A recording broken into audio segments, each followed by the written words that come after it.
Diamond payment કેસમાં મુખ્ય આરોપીની ધરપકડ. વેપારીને ₹1,35,00,000નો ચૂનો ચોપડ્યો. સુરત શહેરના હીરા ઉદ્યોગમાં ફરી એકવાર વિશ્વાસઘાત અને છેતરપિંડીનો બનાવ સામે આવ્યો છે. આ વખતે ડાયમંડ વેપારીનો વિશ્વાસ જીતીને ₹1,92,780નું જંગી પેમેન્ટ ન ચૂકવનાર મુખ્ય આરોપી જીમિત સવાણીની ઇકોસેલ આર્થિક ગુના નિવારણ શાખા દ્વારા ધરપકડ કરવામાં આવી છે.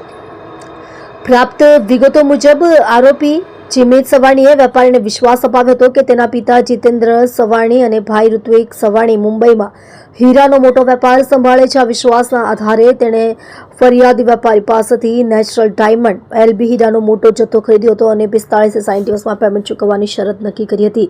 કરોડોના હીરાની ખરીદી બાદ માત્ર આંશિક ચૂકવણી. તપાસમાં સામે આવેલી વિગતો અનુસાર આરોપી જીમિત સવાણીએ વેપારી પાસેથી 30 એપ્રિલથી 26 સપ્ટેમ્બરની વચ્ચે કુલ ₹1,35,72,580ની કિંમતના હીરાની ખરીદી કરી હતી. જોકે આટલો મોટો માલ લીધા બાદ તેણે માત્ર ₹34,79,800નું જ આંશિક પેમેન્ટ ચૂકવ્યું હતું અને બાકીના ₹1 કરોડથી વધુ રકમ લાંબા સમય સુધી ચૂકવવામાં આનાકાની કરી હતી. જ્યારે વેપારી દ્વારા બાકી પેમેન્ટ માટે સતત દબાણ કરવામાં આવ્યું ત્યારે જીમિત, તેના પિતા જીતેન્દ્ર અને ભાઈ ઋત્વિક માત્ર અલગ અલગ વાયદાઓ આપીને સમય પસાર કરતા રહ્યા. અંતે ત્રણેય આરોપીઓએ ફરિયાદી વેપારીના મોબાઈલ નંબર બ્લેકલિસ્ટમાં નાખી દીધા હતા, જેના કારણે વેપારી સંપર્ક વિહોણા બન્યા હતા.